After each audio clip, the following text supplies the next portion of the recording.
Children are often seen as the epitome of innocence. They're supposed to be our future, our hope, the ones we nurture and protect. Because deep down, we believe that no matter the circumstance, a child can't truly understand evil. After all, how could a child, someone so small, so dependent on the world around them, ever harbor dark thoughts? How could they commit something truly horrific? But every so often, we encounter a story that shakes that belief to its core. In 1989, the town of Warwick, Rhode Island, was forever changed by a name that would come to symbolize the darkest side of childhood innocence. Craig Price, a boy who, by all outward appearances, was like any other child. He went to school, played with friends, and lived in a seemingly ordinary neighborhood. But underneath that facade was something far more sinister, something that no one could predict it. At just 13 years old, Craig Price committed a crime so shocking, so brutal, that it would leave the entire country reeling. His actions defied logic, and they didn't just break the laws of society, they shattered the very idea of childhood innocence. So, what led a 13-year-old boy to murder not once, but twice? What could possibly turn a young boy, who should have been out playing in the streets, into a cold-blooded killer capable of such unimaginable violence? These are the questions we'll explore today, as we dive into the case of America's most diabolical child. At the age of 13, Craig brutally murdered two women, Joan Heaton and her two daughters, Jennifer and Melissa. The details of the crime are too disturbing to recount fully here, but what makes this case even more chilling is that Craig committed the murders with chilling calmness, showing no remorse or fear. He was just a child who had no qualms about taking the lives of three people. The killings were horrific. Joan Heaton, the mother, was found stabbed to death, and her two daughters were found next, each of them brutally murdered in their own bedrooms. The violence was extreme, but the most chilling part was Craig's demeanor in the aftermath. It wasn't just that he committed the crime, it was the way he carried himself afterward. He didn't act like a frightened child who had made a terrible mistake. He acted like someone who had gotten away with something and was proud of it. A deep sense of pride, not guilt, lingered in his actions. And if that wasn't enough to make people question the nature of evil, Craig's behavior after the murders was equally unsettling. He didn't flee the scene. He didn't try to hide what he had done. Instead, he stayed in his neighborhood and even bragged about his actions. He told people he had done it, casually recounting the horrific details to anyone who would listen. It was as though he had no understanding of just how wrong it was. But the story doesn't end there. No, Craig's story takes an even darker turn as the investigation unfolded. The police had their suspicions, but they couldn't initially put the pieces together. He was just a kid, after all. Could a child really commit such an act without being influenced by someone else? Could a child be truly capable of this kind of violence without the presence of a larger force? Today, we'll take a deeper look into the case of Craig Price, an American child whose story will leave you questioning everything you know about childhood innocence, about the capacity for evil, and about what makes someone truly capable of unthinkable acts. By the end of this story, you may begin to wonder, is there truly such a thing as innocence? Or can evil take root at any age, regardless of how young you are? Stay tuned as we unravel the disturbing truth behind America's most diabolical kid. Craig Price was born on October 11, 1973, in Warwick, Rhode Island, a suburban community where families lived in modest homes, and the biggest worries were likely the typical struggles of middle-class life. On the surface, there was nothing that suggested Craig's life would take such a violent turn. His family wasn't rich, but they were stable enough. His parents, while not perfect, did their best to provide a safe environment. They never had a history of abuse, and Craig's early childhood wasn't marked by any major trauma. But sometimes, darkness isn't as obvious as we expect. From an early age, Craig stood out in a way that unsettled those who were close to him. His parents noticed something different in him, a quiet anger, an underlying restlessness.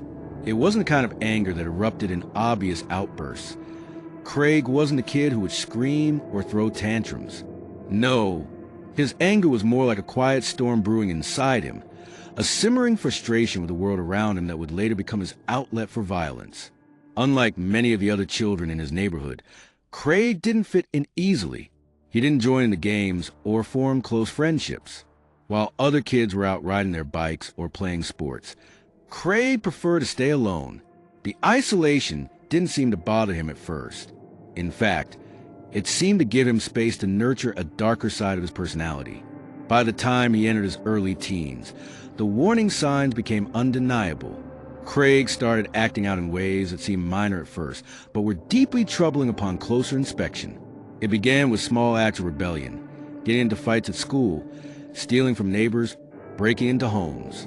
To the adults around him, this was just typical troubled youth behavior.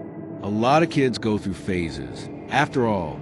But for Craig, these actions weren't just about mischief. They were early manifestations of something far more sinister. A child who was already losing touch with any sense of right or wrong. The pattern grew more alarming with time. Craig didn't just steal for the thrill of it. He took things that weren't valuable just for the sake of having control.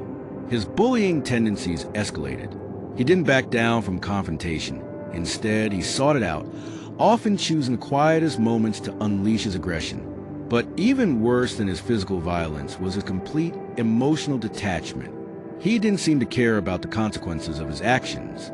He wasn't apologetic for his wrongdoings, and there was no remorse in his eyes when he faced punishment. Instead, there was an eerie calmness, like he was merely going through the motions of being reprimanded, not truly understanding why what he did was wrong. While many children might turn to their parents or friends for support when they felt troubled, Craig didn't have that emotional outlet. His relationships with authority figures, teachers, police officers, even family members, were strained at best. He showed no respect for rules or discipline. School was a place where he caused constant trouble. Teachers reported that he often disrupted class, and they found it hard to connect with him. He was a loner who preferred to keep to himself, making him an enigma to most of the adults in his life. But the seeds of violence were already planted. In 1987, at just 13 years old, Craig Price committed his first murder, a brutal crime that would set the stage for the horrific events that would follow. His first victim was Rebecca Spencer, a 27-year-old woman who lived in a quiet neighborhood in Warwick, Rhode Island. On the surface, there was no connection between Craig and Rebecca. She wasn't a relative, nor was she someone he had any history with. And yet, for reasons that were still not entirely clear, Craig chose her as his target. It was a crime that could have been written off as a random act of violence, except for the sheer brutality of what followed. Craig broke into Rebecca's home under the cover of darkness. Armed with a knife from her own kitchen, he proceeded to stab her 58 times. There was no apparent motive, no robbery, no anger, no conflict. It was simply an act of violence for violence's sake. And what made it all the more chilling was the way Craig carried out the murder. There was no panic, no hesitation, just cold, calculated action. He was methodical, precise in his actions, and showed no signs of remorse afterward. The brutality of the attack was something that would haunt those who discovered the crime. But perhaps even more disturbing was the fact that Craig, only 13, had the mental capacity to plan and execute the murder without being caught. At the time, the murder went unsolved. There were no suspects, no witnesses, and no obvious clues that would point investigators in the right direction. Craig went about his life as if nothing had happened, continuing his school routine, hanging out with friends, and acting like a typical, albeit distant teenager. No one suspected him. No one knew what he had done. This was the beginning of something dark, a pattern of behavior that would only escalate in the years to come. Police had no real leads for months after Rebecca Spencer's death. Her murder was brutal, but at the time, it was written off as another senseless act of violence. Perhaps a botched robbery gone wrong, or a crime of passion. There was no way for anyone to know that this was not a crime of passion at all. This wasn't a fit of rage or a spur-of-the-moment decision. This was a cold, calculated act of violence, a premeditated murder, carried out by a 13-year-old boy who had already begun to show the hallmarks of something far more sinister. Despite the lack of leads, Craig continued to live his life with an eerie calmness. The murder hadn't affected him the way one might expect it to affect a child or even an adult. He didn't act guilty or remorseful. He wasn't overwhelmed by the gravity of what he had done. Instead, He carried on as if the killing hadn't changed anything at all. To Craig, it was just another event, a stepping stone on his path towards something darker. By now, Craig had already become someone who saw the world differently from his peers. Where most children saw rules and boundaries, Craig saw opportunities to bend or break them. Where others sought approval from their families or friends, Craig found satisfaction in his ability to escape scrutiny.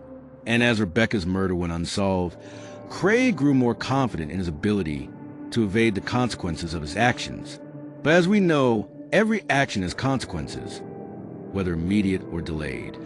In the years following Rebecca's murder, Craig's behavior became even more alarming. He wasn't just continuing down a path of criminality. He was accelerating towards something even more dangerous. He started to escalate his violent tendencies. It wasn't just about stealing or vandalizing property anymore. Craig wanted power, and for him, the best way to gain power was through violence. By 1989, at the age of 15, he had already committed more acts of violence than many adults ever would. But this time, his targets weren't random strangers. They were people he knew, and his crimes would shock the entire community. What's even more disturbing is the way Craig reflected on the murder. Even though he had successfully evaded capture, there was something about his actions that seemed almost triumphant. It was as though he felt no guilt, no shame for what he had done. And perhaps, in his young mind, that was the point. He had done something that others couldn't or wouldn't do. He had taken control of a life, without hesitation, without remorse. And to Craig, that made him powerful. As we'll see, this wasn't an isolated incident. Rebecca Spencer wasn't the only victim Craig would claim. But what made this particular crime so unsettling was how easily it slid under the radar. This wasn't a case where the killer was out of control, acting in a fit of rage. This wasn't a desperate plea for attention. This was a young boy, with a mind already warped by violent tendencies, committing murder without flinching. And for a while, no one knew. 2 years after Craig Price's first brutal act of violence, he would escalate his murderous behavior to an unimaginable degree. At just 15 years old, Craig committed a crime that would forever solidify his place in the annals of America's most notorious child killers. In 1989, Craig broke into the home of 39-year-old Joan Heaton and her 2 young daughters, Jennifer, 10, and Melissa, 8. The Heaton family lived in a modest house in the same Warwick neighborhood where Craig had grown up. They were well known in the community, considered a typical family living a quiet suburban life. They had no prior connection to Craig, no issues, no history. To them, he was just another kid who lived nearby. But to Craig, they were simply the next victims on his path toward proving his power. By this time, his violent tendencies had been building steadily, and his first murder had only fueled his appetite for more bloodshed. He was no longer just acting out of random violence. He was now hunting for his next opportunity to kill. And that opportunity came on the night of the Heaton family murders. Craig had been planning for days. He had already scouted the neighborhood, looking for a house that seemed vulnerable, a home that was quiet and unguarded. Joan Heaton's home was the perfect target. It was isolated enough for Craig to break in unnoticed, and the family members inside, with no reason to fear a child, would make easy victims. It wasn't about robbery or revenge. It was about asserting control, exerting power over helpless victims, and experiencing the rush of taking lives without any remorse. On that fateful night, Craig snuck into the Heaton home and, just like with his first victim, he used knives from the kitchen to carry out the gruesome murders. He attacked Joan first, stabbing her repeatedly with savage force, over 60 times. Her cries for help were drowned out by the sound of Craig's violent assault, but it didn't stop there. The 2 young girls, Jennifer and Melissa, were also attacked in the same way, each one stabbed viciously with a different weapon. Craig didn't just stab them, he inflicted unimaginable terror and pain before ultimately ending their lives. The crime scene was horrific.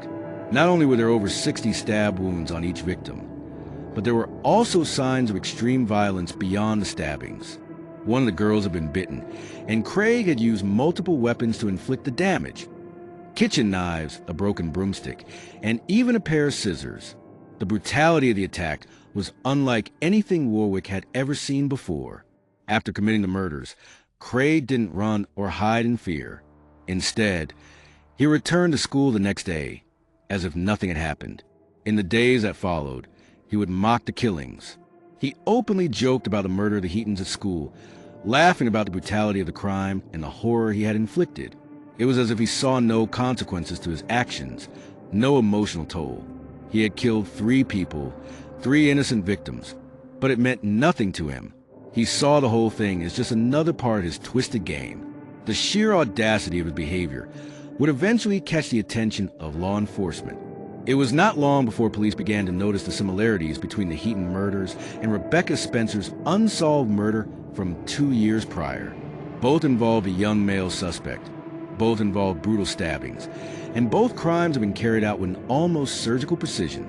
Detective Mark Hayes, a local officer who had been working on the case, began to suspect that Craig Price might be the killer. Detective Hayes knew something wasn't adding up. He also knew that Warwick was a small town where everyone knew everyone. And that's when the pieces began to fall into place. Craig Price, the troubled teenager who had already been in trouble with the law on multiple occasions, had lived just a few streets away from the Heaton family. He had been known to hang out in the area, and his behavior had only become more erratic in the months leading up to the murders. The breakthrough came when police learned that Craig had been in the vicinity of a Heaton house on the night of the killings. It wasn't much, but it was enough to give authorities a reason to look closer. They started watching Craig more closely, and as they did, they began to notice something alarming. His behavior was becoming more and more brazen. The tipping point came when Craig, in a fit of arrogance, started bragging about the murders. He spoke openly about the deaths of Joan and her daughters to his classmates. He laughed about the crime, even going as far as to mock the victims' last moments. His lack of remorse was chilling, and it made investigators realize just how dangerous he was. But perhaps the most damning evidence came when police found blood-stained clothing in Craig's home. This discovery confirmed what detectives had feared. Craig Price was a killer. He had murdered the Heaton family, just as he had killed Rebecca Spencer, and now, it was only a matter of time before he would face the consequences for his actions. On July 27, 1989, Craig Price was finally arrested. His arrest was not a moment of victory for police. It was a grim realization that they were dealing with a deeply disturbed young boy, someone who had already taken 4 lives with no sign of remorse or understanding of the consequences. But as the authorities began questioning him, what they uncovered was even more horrifying. When interrogated, Craig displayed an eerie indifference to murders. He didn't try to hide his actions or lie about what had happened. Instead, he spoke about the killings with shocking detail, recounting how he had stalked the Heaton family's house, how he had chosen knives, and how he had killed each member of the family with a cold, calculated precision. But perhaps the most disturbing part of the confession was Craig's complete lack of emotion. He described the murders as if he were recounting a mundane event, showing no shame, no remorse, just a chilling matter-of-fact tone. When asked why he had killed the Heatons, his answer was simple: because I wanted to. This was the nature of Craig Price's mind, a mind that didn't see the world in terms of right and wrong, of good and evil. For him, murder was just another activity, another way to get what he wanted. And at that moment, it became painfully clear to law enforcement that they were dealing with a psychopath, someone who was not just capable of committing such brutal acts, but someone who thrived on the control and power that violence gave him. Craig's confession was the final piece of the puzzle, but it also raised a new question. What would happen to him now? Despite his brutal crimes, Craig was still just a 15-year-old boy. Would the justice system treat him as a child, or would it treat him as the cold-blooded killer he had proven himself to be? At the time of his arrest, there was no legal precedent for dealing with a child who had committed such heinous crimes. Rhode Island law stated that anyone under the age of 16 could not be tried as an adult. As a result, Craig was charged as a juvenile and sent to a detention facility. But this wasn't the end of the story. Far from it.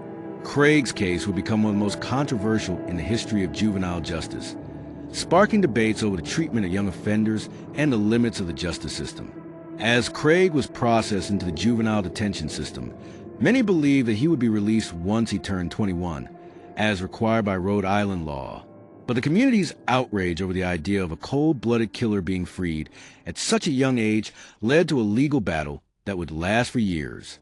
Craig Price had committed unimaginable acts of violence, and there was no question in the minds of the public that he needed to be kept behind bars. The challenge now was to find a way to ensure that he would never be set free. With Craig Price's arrest and confession, the case seemed clear-cut. He had brutally murdered 4 people, showing no remorse for his actions, and his chilling behavior left no doubt about his capacity for violence. However, what followed was a legal battle that would draw national attention, not because of Craig's guilt, but because of his age. At just 15 years old, the law treated him as a juvenile, despite the fact that his actions were anything but childlike. Rhode Island law dictated that anyone under the age of 16 couldn't be tried as an adult. This meant that Craig, despite his brutal killing spree, could only be held in juvenile detention until he turned 21, and that, to many, seemed unimaginable. How could a boy who had slaughtered 4 people, with no sign of remorse, be released back into society at such a young age? It was a question that shook the community and sparked fierce debates across the country. At the time, juvenile justice laws were designed to give young offenders a chance at rehabilitation. The system believed that children could be reformed and reintegrated into society, particularly if they were given the opportunity to undergo counseling and educational programs. But Craig Price was no ordinary child. He wasn't simply troubled or in need of guidance. He had shown himself to be a remorseless killer, someone who seemed to enjoy violence for the sake of violence. And yet, the law treated him as if he were just another troubled teen who had made a mistake. Public outrage grew louder, and soon, people across Rhode Island and the rest of the country were questioning the very foundation of the juvenile justice system. Despite the growing backlash, the legal system appeared to be on track to follow the law. Craig would serve his time in a juvenile detention facility, and when he reached the age of 21, he would be released. There was, however, one major obstacle in the way of this plan: Craig himself. Over the years in juvenile detention, he had continued to show no sign of rehabilitation or remorse. In fact, his behavior had only become more violent and erratic. While incarcerated, Craig regularly assaulted guards and other inmates, showing a complete disregard for authority and the safety of those around him. He would often make threats against prison staff, boasting about how easy it would be for him to escape and continue his killing spree. His violent outbursts were frequent, and he was known to be a troublemaker, constantly pushing the limits of the juvenile system's tolerance.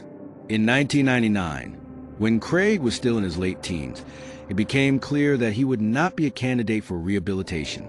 In fact, he had become a source of ongoing concern for the authorities. His aggressive behavior in prison, including an attack on a guard, only reinforced the belief that Craig was beyond reform. He wasn't just a troubled child anymore. He was a dangerous young man who posed a serious threat to society. Yet, under the law, there was little that could be done to keep him incarcerated after he turned 21. But then, in a surprising turn of events, the system itself began to fight back. Authorities, desperate to prevent Craig from being released back into the community, began to look for ways to extend his sentence. They explored various legal avenues to ensure that Craig would remain behind bars for as long as possible. The primary strategy was to charge him with additional crimes that could keep him locked up beyond his 21st birthday. And it worked. In 1998, Craig was charged with multiple assaults on prison staff, including one particularly violent incident in which he attacked a guard with a makeshift weapon. These charges were enough to keep him in juvenile detention longer, delaying his eventual release. But the issue of his eventual freedom still loomed over the legal proceedings. As the years passed, it became increasingly clear that Craig Price was not someone who could simply be rehabilitated or released back into society. He was a deeply disturbed individual, one who had shown no remorse for his past actions and who appeared to enjoy violence as a means of asserting control. The debate over his release grew more intense, with many arguing that he was a dangerous psychopath who could never be trusted to live outside of prison walls. Despite the mounting concerns about his violent tendencies, Craig's release remained a possibility. He had served time in juvenile detention, and under the law, his sentence was meant to end when he turned 21. However, by this point, The case had garnered so much attention that the legal system was forced to reconsider its approach to juvenile offenders like Craig. In 2001, Craig Price's case went before the courts once again, this time with the argument that he should be tried as an adult for the murders he had committed. The public outcry over the possibility of his release had reached a boiling point, and many believed that the juvenile justice system had failed to protect the public from a true psychopath. Ultimately, Craig was not released when he turned 21. Instead, the state sought ways to keep him incarcerated for as long as possible, and the legal system began to view him through a new lens, one that recognized the dangers of releasing someone like him into society. The legal battle over Craig Price's future was far from over, but one thing was clear: he was not going to be released into the world without a fight. As the legal system struggled to find a way to deal with this exceptionally dangerous young man, it became evident that Craig Price's story was a cautionary tale about the limits of juvenile justice and the consequences of ignoring the true nature of Psychopath. This tactic proved successful, and in 2002, Craig was officially sentenced to an extended stay in a maximum security prison. It was a victory for the authorities, but also highlighted the flaws in the juvenile justice system. The system had failed to recognize the true danger of young offenders like Craig. As the years went on, Craig remained in prison, his future uncertain. He continued to display the same violent tendencies that had marked his early life, and psychologists and criminologists debated his true nature. Was Craig Price a product of his environment, or was he simply born evil? Could he ever be rehabilitated? Or was he a psychopath who would never feel remorse for his actions? In 2017, Craig's past caught up with him once again. While serving his time at a Florida prison, he was involved in another violent incident. This time, he attacked and stabbed a fellow inmate. The attack led to additional charges, and it solidified the belief that Craig Price was a man who would never change, never feel remorse, and never be safe to release back into society. This latest assault only reinforced the view that Craig Price was a deeply disturbed individual, a person who was incapable of understanding the gravity of his crimes, and who seemed to take pleasure in inflicting pain on others. His story became a grim reminder of how the justice system can fail to deal with the truly dangerous individuals hiding behind the mask of youth. Today, Craig Price is serving a 25-year sentence for stabbing his fellow inmate in 2017. His story, while a haunting one, is not just about one individual. It's about the failure of the justice system to adequately handle young offenders who commit violent crimes. It is about the fine line between rehabilitation and punishment, and the challenges faced when dealing with individuals who show no signs of remorse.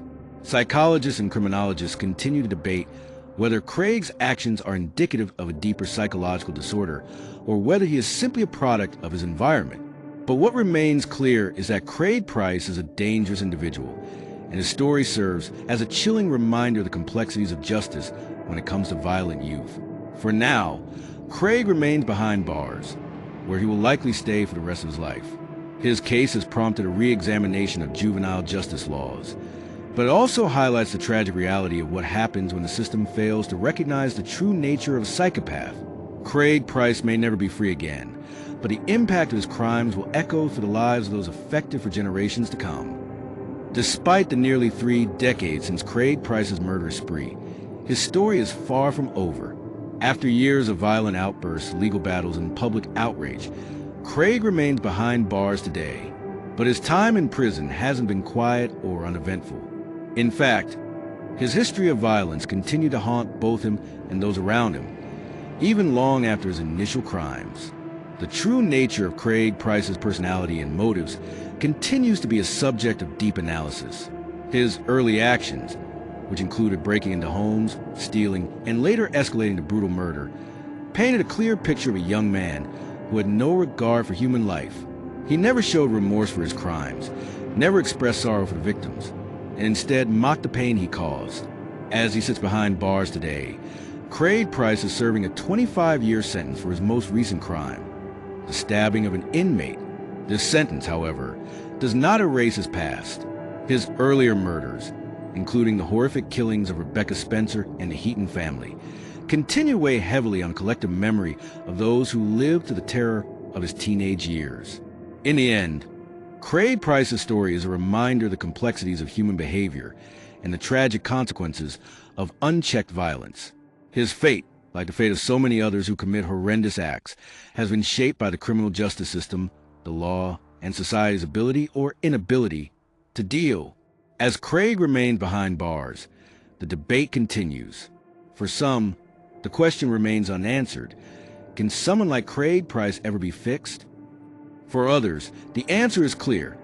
Some people are beyond help, and their actions are too monstrous to ever allow them a second chance. Craig Price's story stands as a stark reminder that some individuals will never be able to change. It is a case that calls into question not just the nature of evil, but the ability of our legal system to recognize the true depth of depravity. The real tragedy, however, lies in the lives lost as violence. Rebecca Spencer, Joan Heaton, Jennifer Heaton, and Melissa Heaton. These are the names that will forever be linked to Craig Price's dark legacy. The families of these victims will never have the answers they need. They will never get back the loved ones whose lives were taken in such a senseless and brutal way.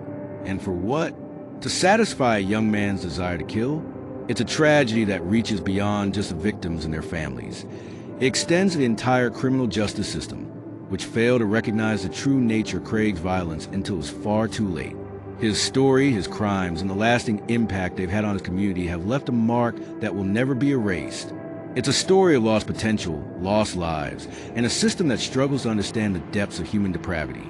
In the end, Craig Price may never be able to answer the questions that haunt us, but his case will always serve as a cautionary tale, one that reminds us of the dangers posed by individuals who show no remorse, no empathy, and no regard for human life.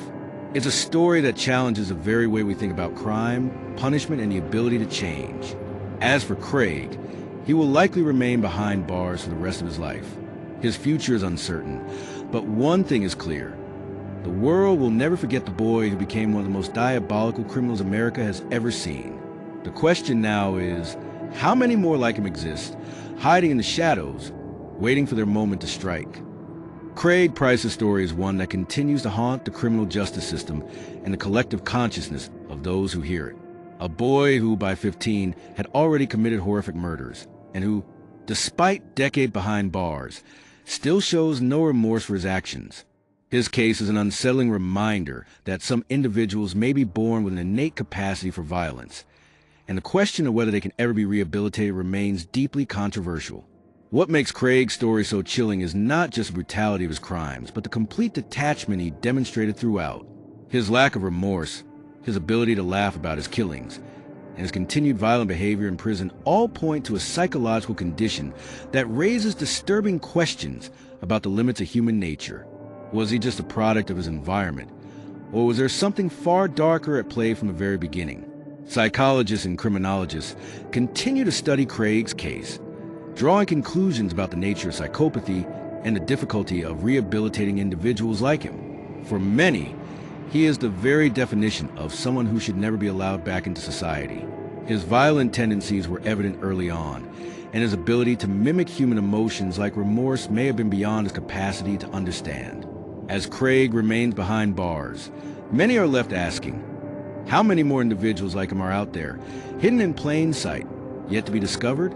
And when the system fails to recognize the warning signs of psychopathy and violent tendencies, what happens to people caught in the wake of those individuals? Now, I want to hear from you. After hearing Craig's story, what do you think? Can someone like Craig Price be rehabilitated? Or is he an example of a person who will always be a danger to society? Should there be stricter measures to prevent violent young offenders like him from ever re-entering society? Do you believe that certain individuals, no matter the age, are simply born with evil tendencies that cannot be changed? Let's discuss it in the comments below. I want to know your thoughts on the psychological complexities of violent offenders and whether society is truly equipped to handle people like Craig. And if you enjoyed this deep dive into one of America's most notorious juvenile criminals, make sure to hit that like button, subscribe for more true crime stories, and share this video with others who might be intrigued by the chilling nature of human behavior. Thank you for watching, and until next time, stay safe.